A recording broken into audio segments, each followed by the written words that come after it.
Hi everyone, Christopher Wells here with you today for another table 21, 31. I'm getting this table really old, or I'm moving it around the restaurant, but excited to again come to you today with an edition with Chef Curtis Pintye. And I'm saying that, I don't even know if I'm pronouncing his name right, but he'll correct me in a few seconds.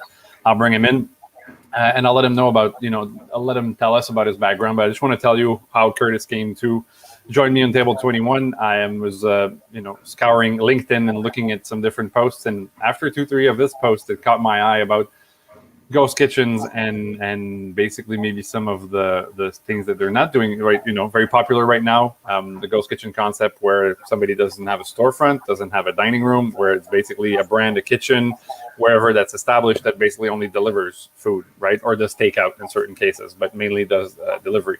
So I saw his post. I really liked his vibe. I like where he was going with that. And I said, you know what, maybe I should bring this guy on, because it's a subject I've been wanting to tackle for a while. It's something I've been wanting to address, the good and the bad. And he seemed like he was someone that would be interesting to talk to. So without any further ado, hi, Curtis. Hey there, Chris. How are you? You got the last name right. Did I? Pintye? Perfect. I've been known to, maybe it's my French background, but I've been known to mess up a name or two on other episodes of this. So welcome. Glad to be here. Glad to talk to you. Glad to have you. So for the little story, I guess I did throw a little, bio with this, but you're based out of Calgary, I believe, right? Yeah. I'm from Calgary, born in Calgary. It's always been home base for me.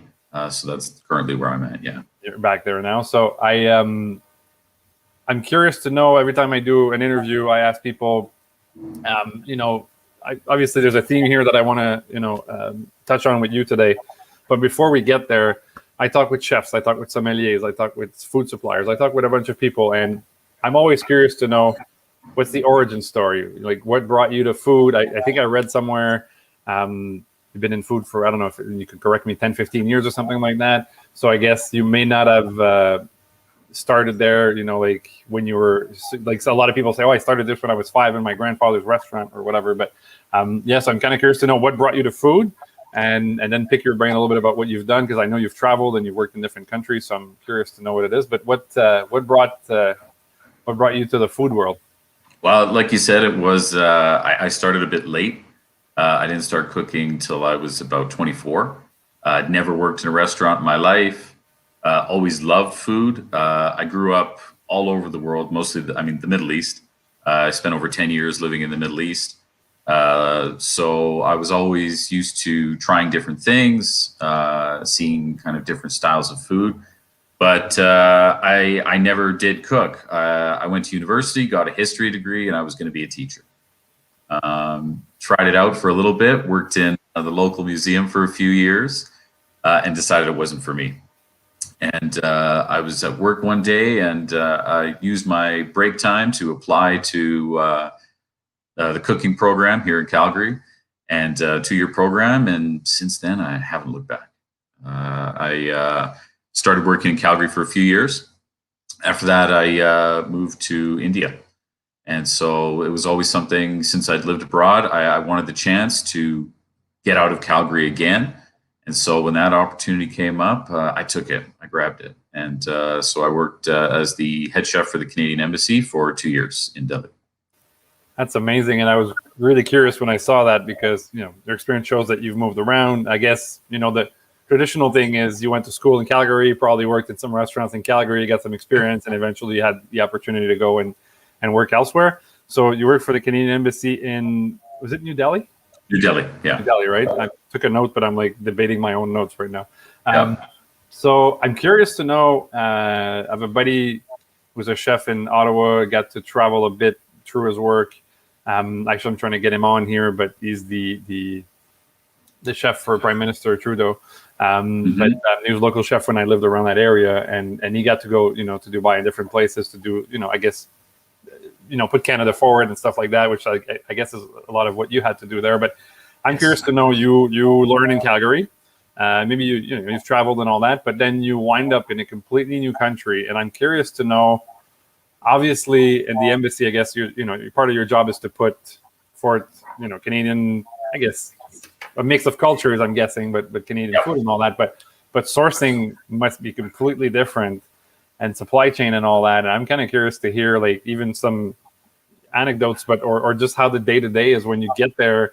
It's like, here's a catalog of who we can order it from, and just nothing like that at all. Nothing like that at all. After my time working in India, I can honestly say I could work anywhere. I could do anything. There was no such thing as suppliers for us. We had to go out, find small shops, small producers, guys who could meet the needs that we had. And we were a pretty small team, but we did a lot of big events. I was there for Prime Minister Trudeau's visit. It was 1,000 people. We did the Ontario Premier's visit. It was 700 people. So we did a lot of large events there. And trying to track down quality resources in India was a real challenge. And like you said, we're representing Canada. We're trying to put forward, our best foot, our best face, and so it really required kind of a lot of extra legwork. It was a tough job, but I really enjoyed it, and I learned a huge amount in India. That's incredible. I can only imagine having a $400 or $500 or $700 people dinner, and then saying, "Okay, we're gonna do I don't know, a stuffed chicken or something," right? I mean, you're probably not doing lobster for 700 people, but I'm just guessing trying to go and source 700 chicken breasts in New Delhi might be an interesting challenge, right? You really take it for granted. After that, I worked in Dubai, where you're absolutely spoiled with, exactly. You get anything you want essentially from wherever you want, whenever you want. A huge difference from India, where you really learn to work with what you have. You can't take anything for granted there. You find something, you find a way to make it work. Yeah, it's adds a level of creativity to what you need to do as a chef, I'm guessing, right? You know what? That's the biggest thing about being a chef: adaptability. If you can't adapt and you can't adapt to a different environment, then give up.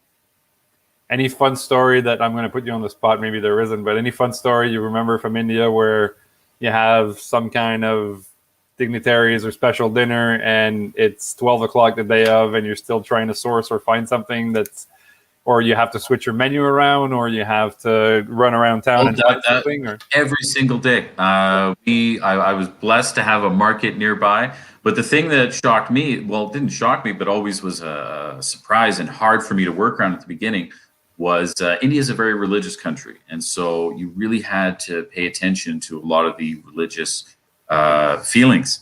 And the big one for me was vegetarianism, which, great, no problem. I'm gung-ho to learn about vegetarianism. But it was not just about whether they were vegetarian. It depended on the day. So I would plan these great menus for someone who ahead of time would say, no, I'm not vegetarian. And then you'd find out it's on a Thursday. And sorry, everybody's vegetarian today. And so at the last second, you'd have to run down to the market. Yeah, literally, sometimes it was the guy sitting at the stall, on the, he's got a little piece of wood set up on the side of the street, fill up the bag, run back to the place and start cooking again. But India is a tough one. India is a very tough country to make it in. I have nothing but respect for the people there, the suppliers there, producers there. It's a super tough country. But there's some people doing some really good things there. And even with ghost kitchens, a lot of that, I would argue, in a sense, started there. There was a lot of small industry types there who just said, hey, how can I put as many brands into one little kitchen? How do I maximize my space as much as possible?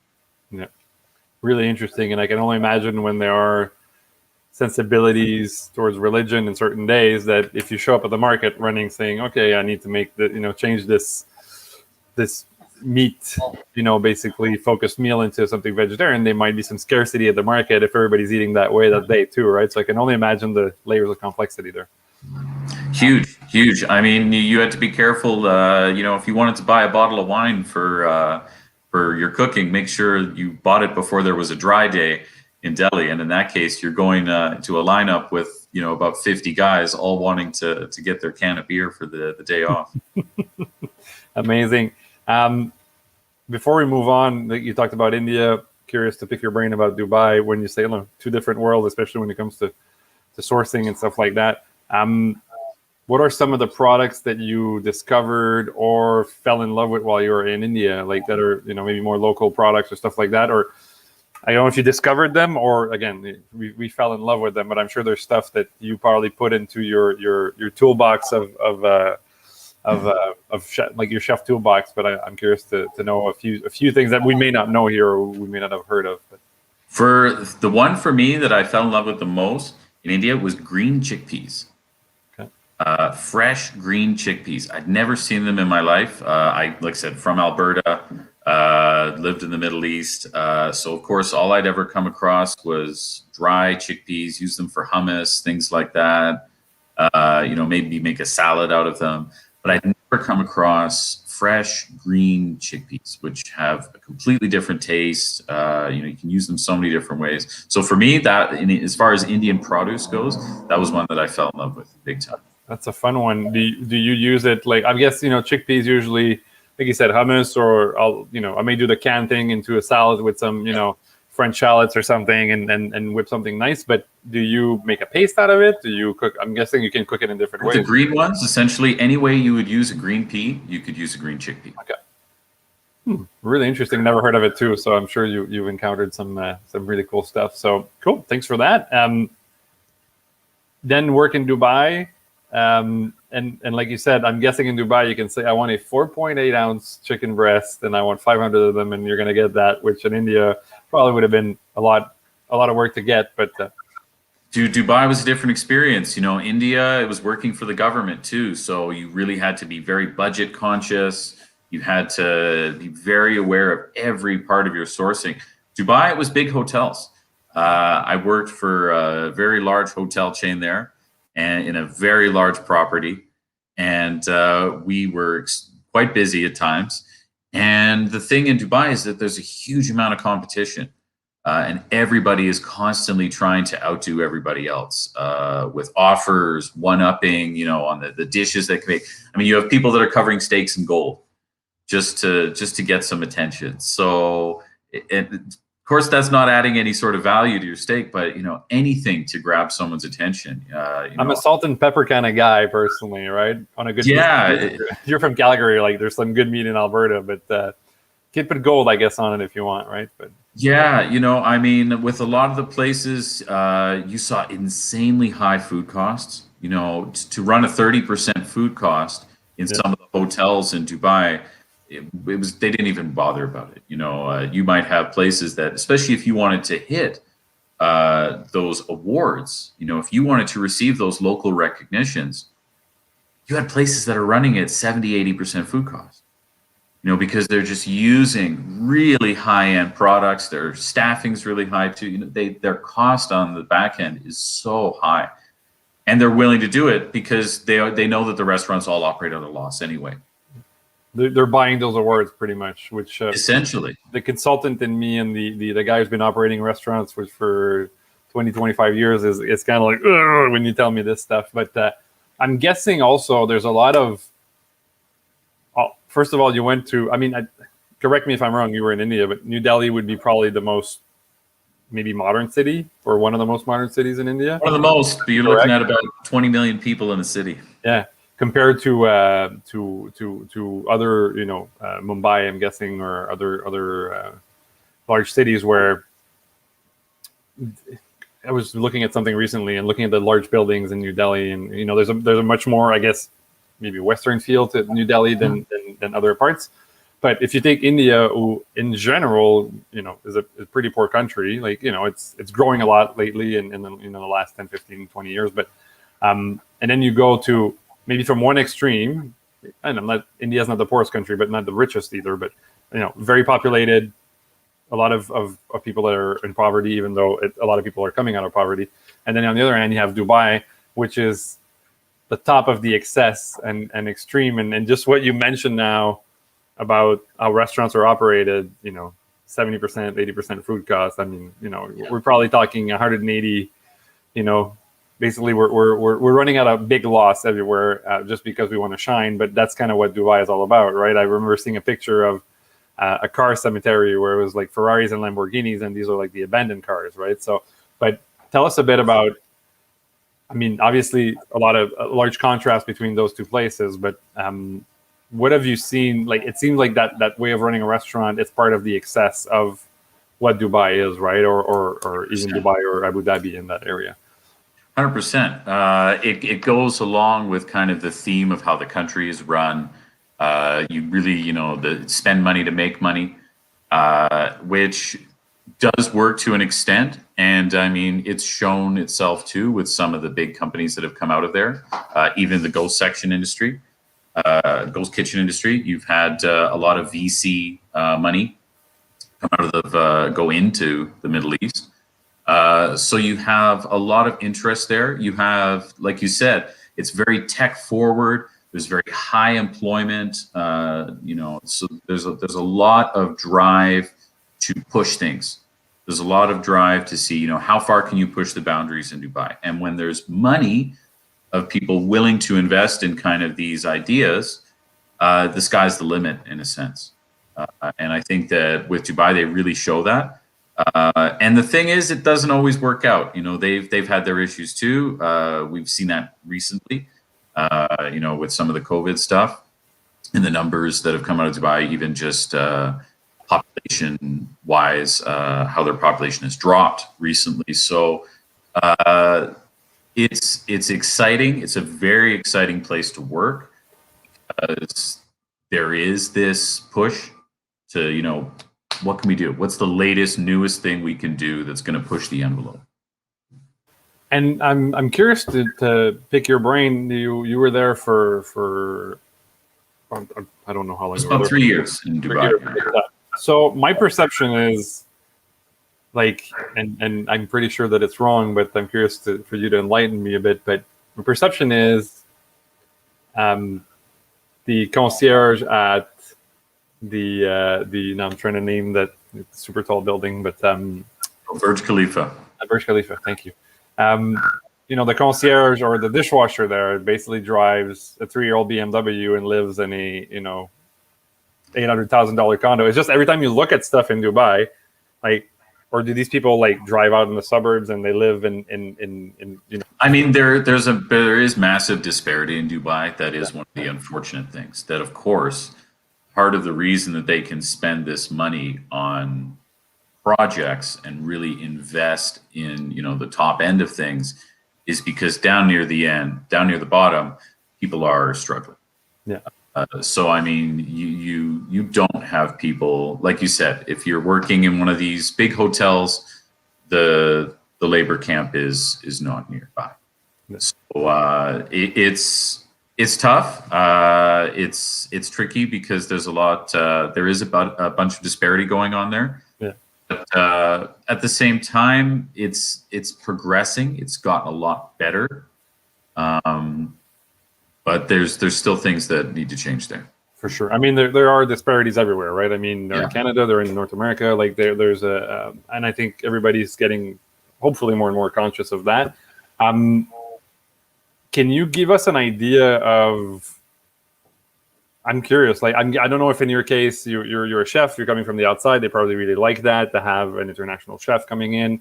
Does that? And I don't want to go into details about your stuff, but do you get a supplied a furnished apartment, or does that come with a contract? I mean, Dubai. The thing about Dubai is it's an extremely competitive place. Yeah. So definitely there's rewards that come with it, but at the same time, like I said, extremely competitive.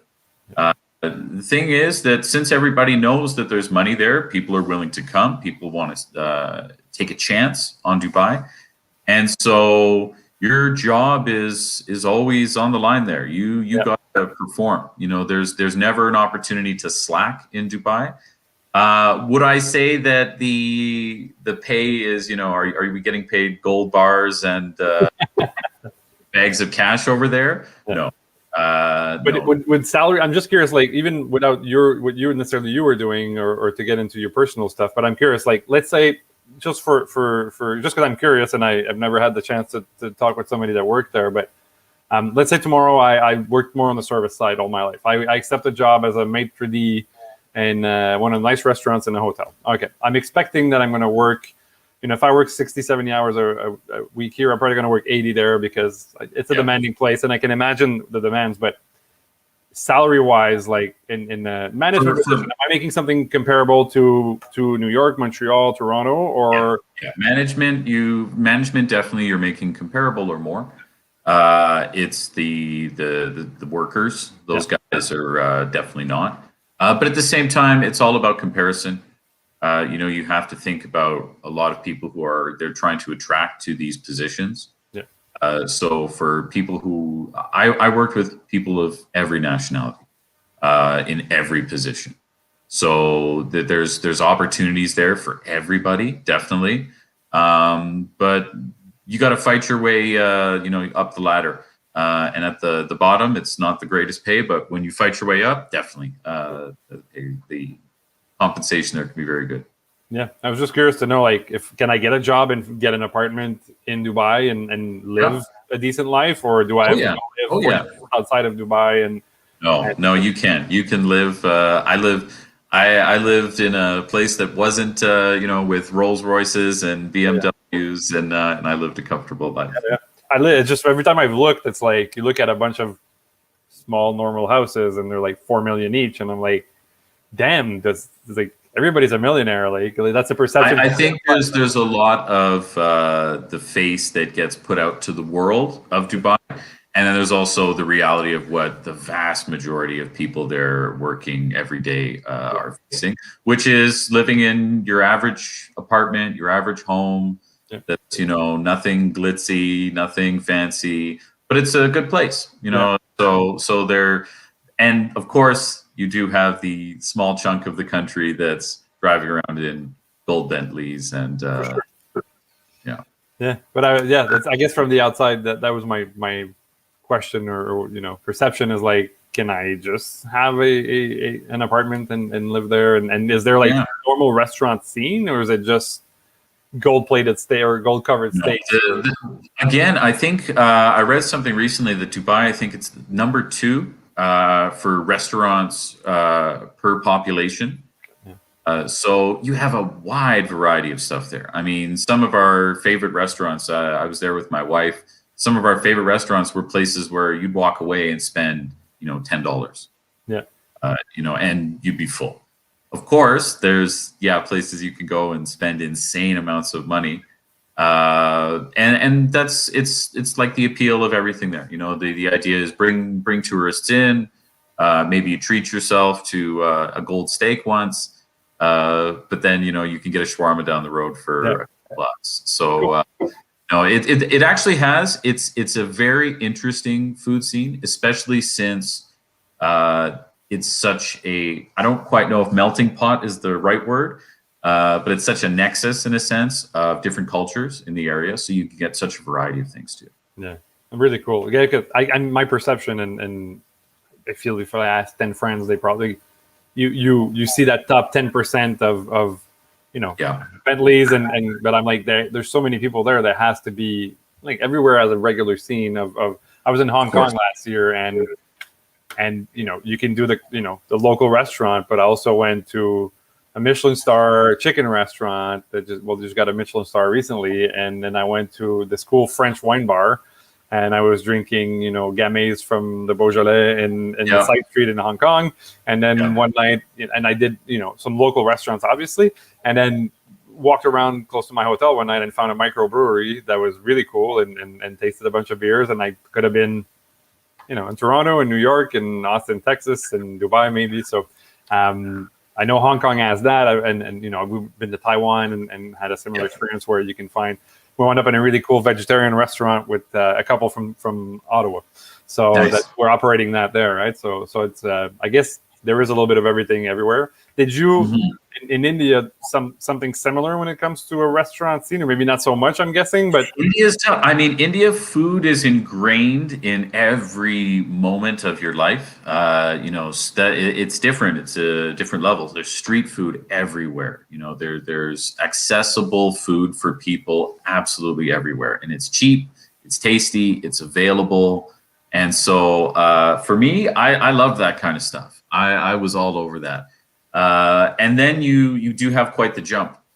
You have food that is inaccessible to the vast majority of people and is actually, even compared to Canadian standards, can be quite expensive. So because again, the same thing, you have, there's a good chunk of India that has a lot of money to spend, that's making very good money now. And could you give us an example of what's considered, I mean, it tends to be the same things everywhere, but what's considered like a really high-end meal, or what, not considered, but what is a really expensive? If I go in a fancy restaurant in New Delhi to have an expensive meal, what am I eating?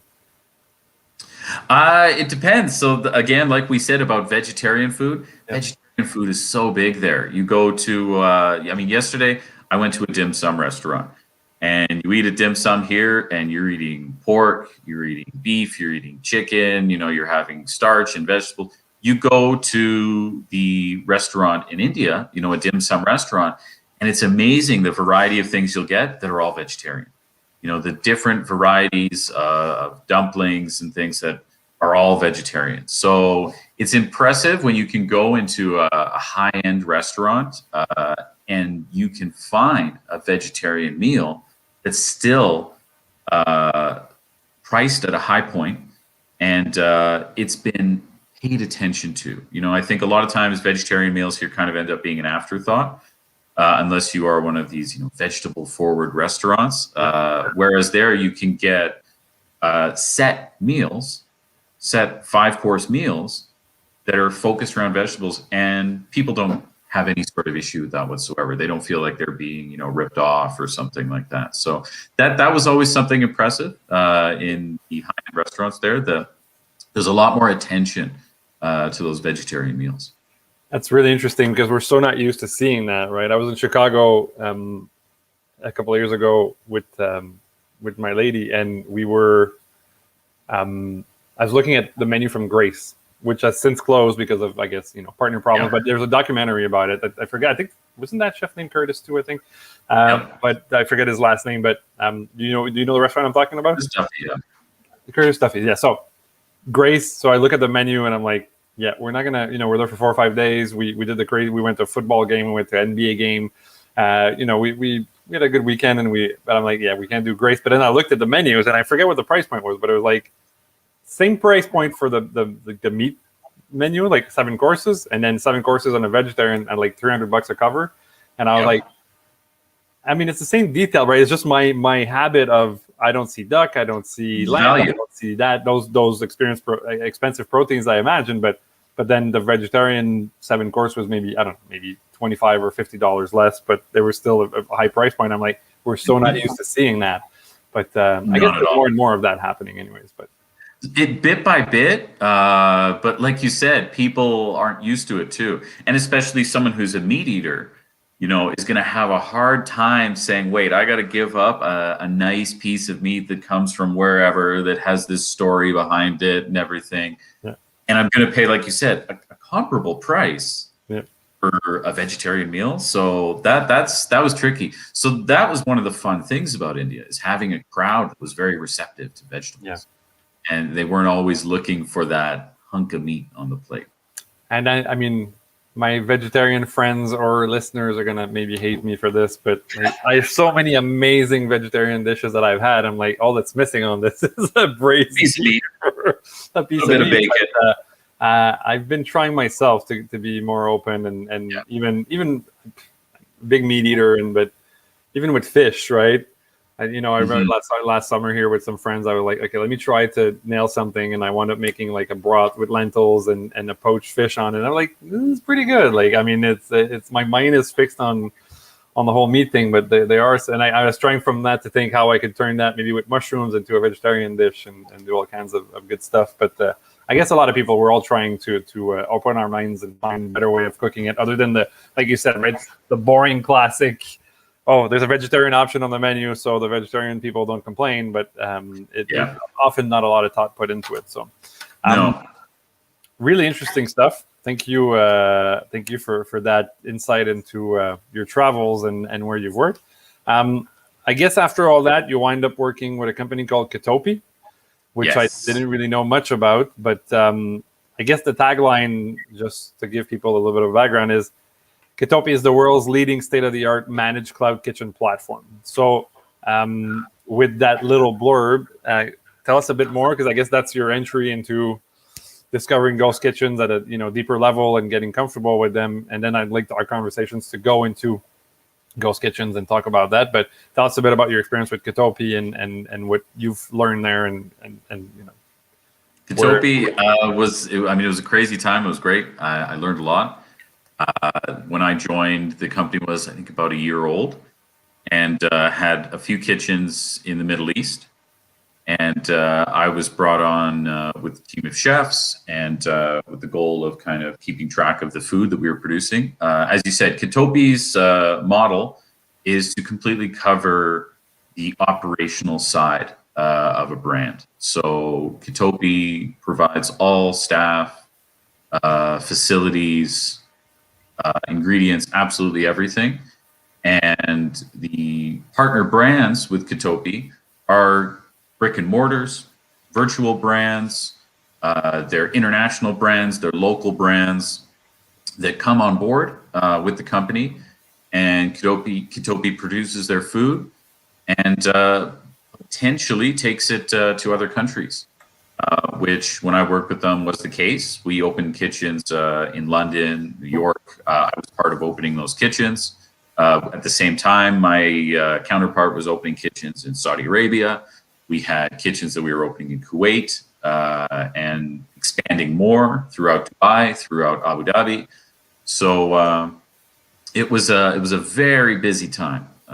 We had a lot going on, and it's especially being an operationally heavy company, extremely hands-on.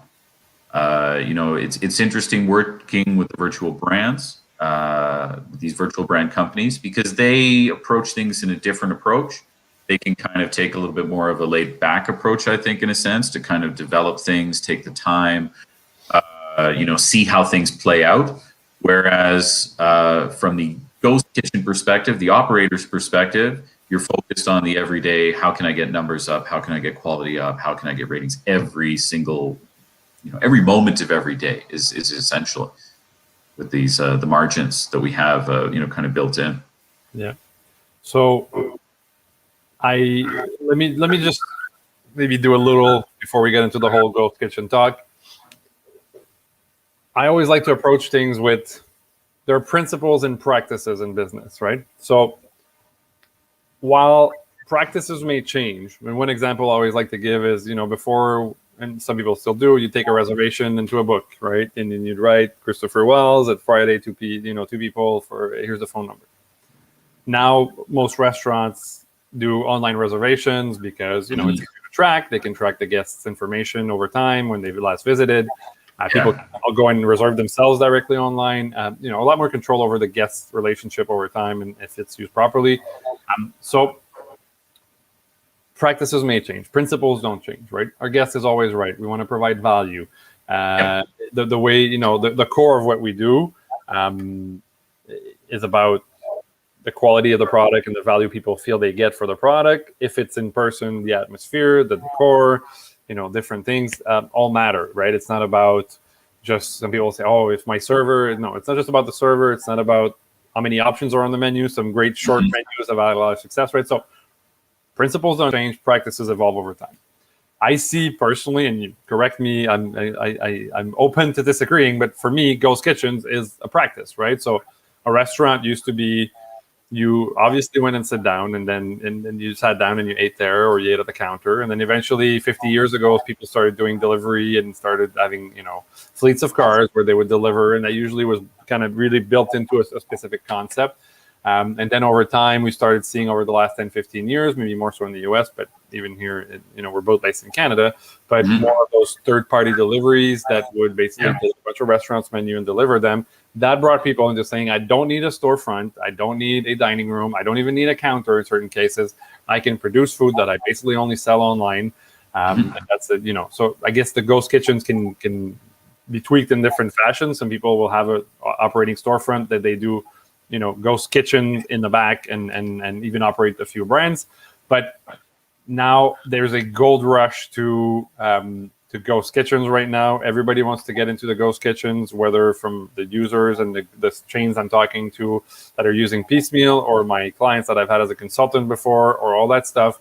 Everybody wants to get into the ghost kitchen or the third party, concept stuff. Like anything, in anything that's a gold rush or a mad dash, there is quality, and there's a good way of doing things, and there's a bad way of doing things. And going back to my principles, well, the principle is, in a restaurant, you have a prime cost, right? That's your food cost and your labor cost, and that's usually your two biggest budgets. And if you go above, varies, whatever, but 60, 65% with the rest of your overhead, you're not going to make money. And it seems to me, and that's how I'm curious to, bring in some of the posts that I've read of yours and to hear you, is that it seems to me right now a lot of people are jumping into this without necessarily taking into consideration the principles that have been that made restaurants and chefs successful in our industry. And just a little stat I want to share. I believe, and don't quote me on this, even if you're watching this, but I believe right now the delivery / third-party delivery / ghost kitchen segment is something like 125 billion in North America in sales as of 2020, or probably growing because of the pandemic. But that number is expected to go to anywhere to around 450 billion in the next 5 years, which means that segment is going to grow. And we know that, everybody sees it. But I just wanted to set the table, and I'm curious to hear you. But it seems to me a lot of people are throwing themselves in there without the caution of, what do I need to make this successful? And it's not just about having a brand and having the product able to available for sale. It's about, how do I make money with it? How do I make money long term, and all that. So I'm kind of curious to hear you on your perception of that. I think in terms of a successful ghost kitchen, like you said, the goal should be, how do I take those fundamental principles that I have that already exist, and how can I take, whether it's knowledge, tech, real estate, how can I leverage that and hone it in and make it even more precise to be a successful operation? So I think the successful operators in the ghost kitchen industry, that they're those people. They're people who can actually leverage and really hone each side. Now, the thing is, like you said yourself, it's become an exciting thing. This has become something that everybody wants to get in. There's a lot of money being thrown around. I don't have to quote the numbers that every company got, hundreds of millions of dollars. It's been a lot of money that has gone into this. And the thing is, I think a lot of these companies don't have restaurant experience. And fair enough. They've come into this with an outsider's perspective, looking at this industry and said, hey, how can I take my tech knowledge? How can I take my marketing knowledge? How can I adapt this to the food industry and make it better and make it more successful? And I think a lot of people who've come in like that have taken for granted that food is easy. Well, anyone can make food. And I think that speaks larger for our industry as a whole. I think chefs ourselves have kind of fed into this a bit. Our position is not a well-paid position. Every cook knows that. So we've kind of put ourselves in a position, in a sense, through different things, where we kind of, I think, have undervalued our position. And so people who we perceive as having high value can come in and say, look, I'm going to tell you how things work, and it's going to be successful. And those people get a lot of voices. They catch a lot of people's ears, and they get a lot of money. And so those people are able to expand. Those people are really able to hit the ground running. And I think they're missing those principles that we were talking about. They maybe have focused on a couple of them. How can I cut food cost? How can I cut delivery cost? How can I cut my packaging? They've really focused on a few things, but I think they've lost track of other things. For me, the primary one, of course, is food quality. Recently we're the big one is lately is the Mr. Beast burger. 300 locations, whatever it is, overnight. Big success, and everyone comments on how huge of a success it is. But for me, one of the things I even posted was saying, give it time. You can't gauge success of a company by growth. I can open 300 locations overnight, and great, overnight, Mr. Beast is really happy. He's got a pocket full of cash. But realistically, how are these operators going to be in the long term? These people that have been dumped with these brands, are they sustainable? Have they been given quality food? Have they been set up for success so that they're going to be able to make profit off of this? Because like you said, the margins are so small. And we don't think about the things of, the staff member who takes a handful of ketchups and throws them in the bag. And, are you using extra stickers because now you're sealing the bag in a cool, funky way? And you've got a sticker on every single burger and every single packet of fries and whatever it is. So these costs are starting to cut every single thing.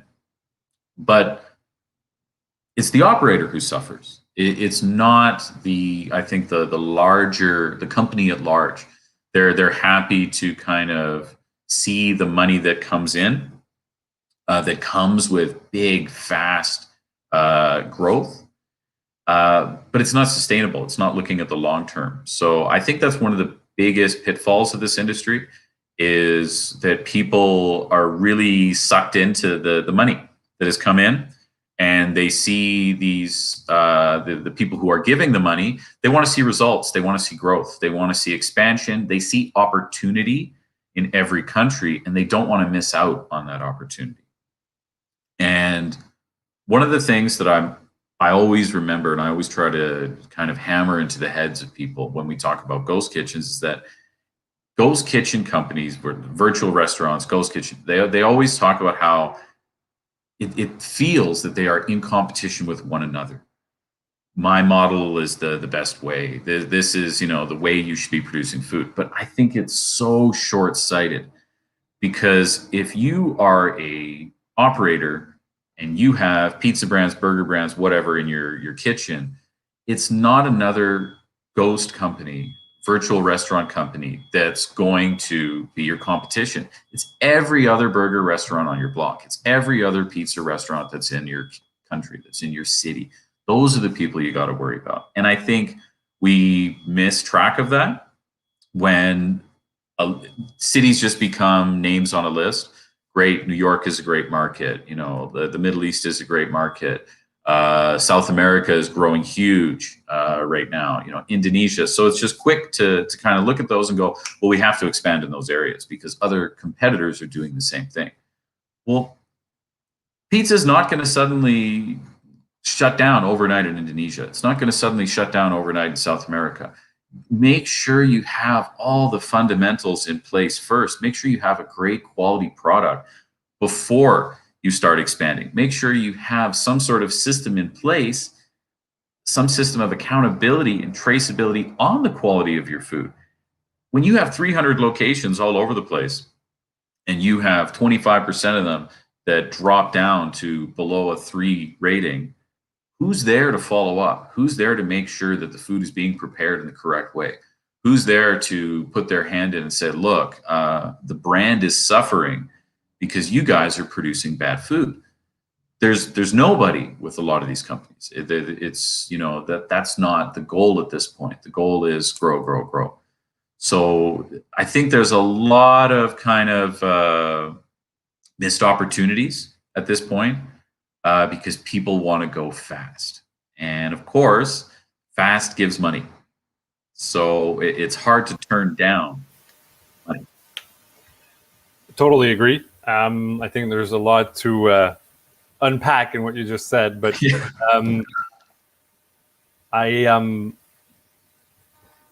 growth, obviously, and going fast is fine, right? As long as needs to be built upon something. Exactly, right? If we build a house, right, there's a reason why when you build a house, you dig a hole, you build a foundation, and then you build upon that foundation. And I think right now a lot of that industry is being built on, hey, just throw 4 cinder blocks on the floor, let's put 2x10s here, and let's build a 3-story house on top. And that's where my concern is. Also, the concern with every brand believes now they need to be a delivery, restaurant or a / ghost kitchen. So I think there's like anything, right? It's a young industry, and I think industries and countries and everybody goes through. I'm a baby, I'm a child, I'm a teenager, I'm an adult, and I learn. And I think this is an industry that's in its infancy and it's really young. But I am right now in discussions with multiple brands through Piecemeal, through what I'm currently doing.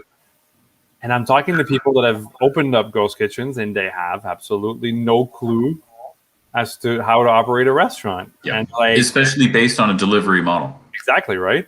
But even just you still need to get food and sell it for a profit, whether it's in a dining room or whether it's through a delivery service. And third parties, if you're talking third parties, right, and they go and they eat 30% of every order. And I could go on forever about the Mr. Beast thing. I was actually having a discussion with an investor from California recently. He was like, "Oh my God, this is amazing! I'm thinking of investing in this company that does these things." And he basically put out like a food cost of worst case, best case scenario of the Mr. Beast and how much money they could generate. And I'm like, "Did you look at how much the 300 partners that are going to cook that food are going to make off of that?" Mr. Beast, I don't even know who Mr. Beast is. I know he's a YouTuber, but I wouldn't recognize him if I bumped into him at the grocery store.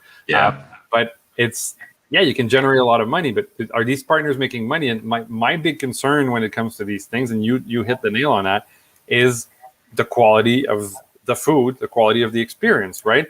In any food service establishment, what matters, large part, is you're going to have food, right? I mentioned before the atmosphere and the service or the quickness of the delivery, but if the experience is not up to par, or if it's inconsistent, definitely people are not going to come back, or they're going to go. Like there's going to be a lot of losers. Like the industry is going to keep going. I'm not concerned. I just think it's going to consolidate like a lot of other industries, and a lot of people are going to fail and lose a lot of money because they didn't go into the fundamentals. And I want to maybe even put you on the spot. And there's two of your quotes that I pulled out. And we're talking about consistency, and I really like that. You said the problem with ghost kitchens. The problem with many ghost kitchens is that many of their brands' ratings are terrible. So take a look at your local 3PD again. What's 3PD? Third-party delivery. There we go. Perfect. So let's go look at Uber Eats or a Skip the Dishes or a DoorDash. Now actively hunt that brands owned by ghost kitchens. You'll see a sea of 2s and 3s talking about ratings, I guess, on a scale of 1 to 5. Yep. 1 to 10. Yeah, 1 to 5. 2, 3 being the average, where you're like, nah, I'd like to see a 4. Like the same thing on Netflix. Like anything under 4-star, my gone. Your interest is totally gone. Rating, right? And you say, why is that? You say the number one reason is that many of the big companies, in existence today do not consider themselves food companies, which is mind-boggling. They're tech innovators, they are disruptors, but they are not food companies run by food people. Ghost kitchens need to realize that the success of their operations lies in the food itself. And until they address that by hiring and actively engaging with food professionals, they'll be stuck with 2s and 3s. I think it's an amazing quote. And I think it just kind of basically wraps up what you've been saying and what we've been discussing. That's a really, really good point. And that's the other quote that I had from you, and I may not read the whole thing, but it says, you don't know your food cost. And then you said your food cost is a lie. It's a number on a piece of paper. You probably don't have a clear track of your wastage. You're too busy focusing on food going out the door to focus on what happens within your kitchens. So we're talking about operations here. And it says at the end, dark kitchens need to be willing to invest in professionals with food knowledge, with operational knowledge. Kitchens need to invest in chefs / kitchen masters, whatever you want to call them. Exactly. But I totally agree with that. I one thing that scares me also, and I'm curious to know, like, this is not even something we've discussed, but ghost kitchens need to manage better, could focus more on the product that they put out the door instead of just saying we're going to create. Like, I saw a company close to Ottawa here, and they basically created 8 different concepts inside of a currently operating restaurant. really cool branding, you know, a lunch, a burger, like everybody does, right? Mhm. That scares me. Like, it's really hard to be good at 2, 3 things. It's hard to be good at 8, 9 things inside the same kitchen, and to make that profitable. Like I've been telling my clients, you know, as in consulting for years, shorten your menu, simplify it, easier on the ordering, easier on the inventory, easier on the prep, and making sure that very hard to execute 100 different items properly and efficiently, right? So I think that's where I see issues with that, and hopefully some people will set their focus straight as they move forward. What I wanted to hear you about is a lot of people are trying to see how they can use their own deliveries and their own in-house stuff, use third parties to bring people back to them, because right now basically third parties are taking your customers. You have somebody that will buy from you, but you don't have any other tools in the third party. They go there, basically they get a huge chunk of your money, and they become the customer of the third party app instead of yours. Now, what scares me even more than that is, I don't know if you've ever heard of Amazon. Amazon will have partners. Somebody's doing tripods, and then they're selling $1 million worth of iPhone tripods a year. Eventually, Amazon knows who's buying them, when, what. They go and they decide to produce their own. They put their own Amazon, you know, choice tripod ahead of whoever else is there, and then they start selling their brand and basically cut out the partner. Yeah. I didn't realize that until a couple of weeks ago, and I should give him a shout out, but it is I'm trying to remember his brand, but it's I was reading somebody on LinkedIn commenting on a post about third party, and he said, so what the cloud kitchens are doing, and I'm actually quoting Cloud Kitchen. So most of you know Uber and Uber Eats. The former CEO who gets kicked out, left / in 2017, Travis Kalanick, who was a very successful entrepreneur, took $400 million of his own money and of other investors' money into a thing called Cloud Kitchens, which is basically, let's streamline how a cloud kitchen operates. I guess it would be a competitor to Kitopi where you work or something similar, but Cloud Kitchen is operating very stealth right now. It's very hard to find any information about it. But they also have another company where basically what they're doing is they're looking at all the data from the best brands, and they're creating their own, and basically saying, hey, come in and buy this burger brand and operate this in our kitchen, and we have all the good data for you to know what type of burger you need to sell and all that. So they're basically using the data from the restaurants that are existing to go and create ghost brands that they can then sell in their cloud kitchens or their ghost kitchens, which I find, I mean, shrewd business on one side, but pretty evil on the other, if you ask me. And I'm kind of curious to hear you on that. You know, the third party guys, it's interesting because, like you said, smart. I mean, great. They took the what sells. They have customer information. They have so much information stored from both sides. That it's valuable. It's extremely valuable, and they would be very unwise businessmen if they were not to exploit that knowledge, essentially. So can I blame them for that? No. Like you said, is it a bit scary? Because that knowledge that they have it's not just valuable. This stuff it's more than gold. You know, to be able to have that stuff that people try to kind of gain through years of experience of what sells, what doesn't sell, who's my customer, you know, what am I doing? They've gained very quickly. At the same time, it frustrates me because we put ourselves in this position. I know someone who worked previously for Zomato, the big third party in India. And he worked for them in the very early stages of Zomato. And when he was going to restaurants to try to get them to be partners, he would give them the pitch. Yeah, come on board. We'll have you. And they would say, great, this sounds wonderful. You know, what's it going to cost me? Well, we're going to take 30% of your thing. Excuse me? Nobody wanted to sign up. Absolutely nobody wanted to sign up. But then after a few people started to sign up, he would come back, or they would call him up. Well, I noticed that the burger place down the road from me, or the other pizza guy, he's on board now. And so I need to be on board because he's on board. So he's going to get noticed. He's going to get more orders than me. So I got to be on there too. So we really took the easy way out. And we put the knives to our throats kind of as an industry because we're so competitive amongst each other. That we signed up for this thing that all along has been taking our information, has been taking our money, has been putting us into increasingly more difficult positions where you have guys who sign up and, like you said, they think third party is going to save all their woes, and they do huge sales and they go, I made $200 profit, but my sales went up, huge. Well, yeah, but your costs have gone up too. So it's frustrating because I see that we put ourselves in this position to an extent. But at the same time, it lets me know that we can get ourselves out of this position. And I think that's one of the things that I'm trying to focus on more now is who can we make successful and how can we make them successful? And I think now that's shifting back towards the smaller producers, people who can produce a good product, people who can use their space properly. The company I'm working for right now is a company called Sizzle, SYZL, sizzle.ca. And one of the things we're trying to do is take underutilized spaces, whether it's an individual kitchen, whether it's a kitchen that's closed, spaces that are open, and put them in touch with smaller producers, budding entrepreneurs, and taking them and setting them up.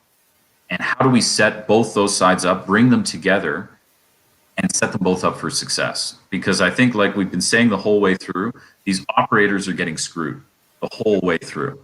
They're getting set up by some guy who's, floating on a cloud somewhere, literally a cloud kitchen, and tells them, hey, go for it, do this, invest the money, and, you're going to succeed.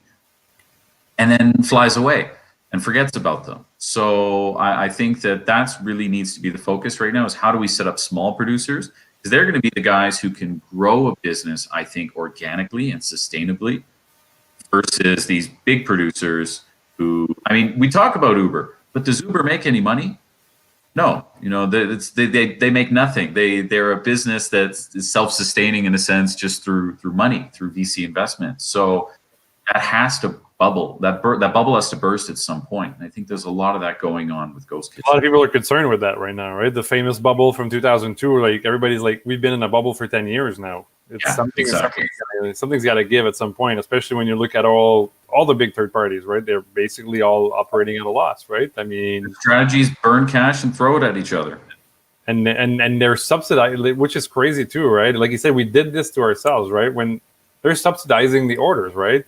Like you don't want to order, they'll give you. Like I signed up, I haven't ordered, but I used Uber Eats a bit because I was trying to try it. I was curious to test it last year. Mm-hmm. But now DoorDash, I signed up, never ordered from them, but they're sending me, $10, $15, $30 and this and that, which means they're not only the restaurant's operating at a loss when you're taking 30%, but then they're operating at a loss as well. And I'm like, is there a suitable business model there that can make sense, right? How did you spell Sizzle? I'm curious to share it. It sounds SYZL. SYZL. Yes, we're in very early stages. We've kind of recognized that this, I think, is a part of the market that's been ignored, a bit of the industry that has been ignored. We've kind of forgot that connection and how can we, like I said, set guys up for success. So it's very early stages right now. Cool. Well, I'll show it here if people want to go and take a peek at it. Website says you're in beta, but if people are curious to know, how Sizzle can help, then check it out for sure. What else are you doing? What else, if people like what they hear from you? You wear many hats. Of course, like you said, consulting right now with people. How can I help people in the best way that I can? The big thing I think right now that I said right back at the beginning of the conversation was adaptability. The people who are going to succeed right now are the people who are going to be able to adapt. There's so many things changing. I think we need to kind of really throw away what has worked in a sense and be ready to embrace new things. And some of that's a bit scary in a sense too. From my side, I see, automation is going to take a bigger part. So, consumers and producers need to be aware of that. If you're breaking into this industry too, you need to be aware of that. How can you leverage that for your business? So I think right now, my goal and my aim right now is to just help people. How can they leverage the tools that we have now to make their businesses succeed better? Cool. And if people want to get in touch with you, what's the best way? LinkedIn. LinkedIn. Yep, Chef find me on LinkedIn. Curtis Pintye, Pintye, for those of you who want to find Curtis. And if not just for his help, just for his great content and his great ideas.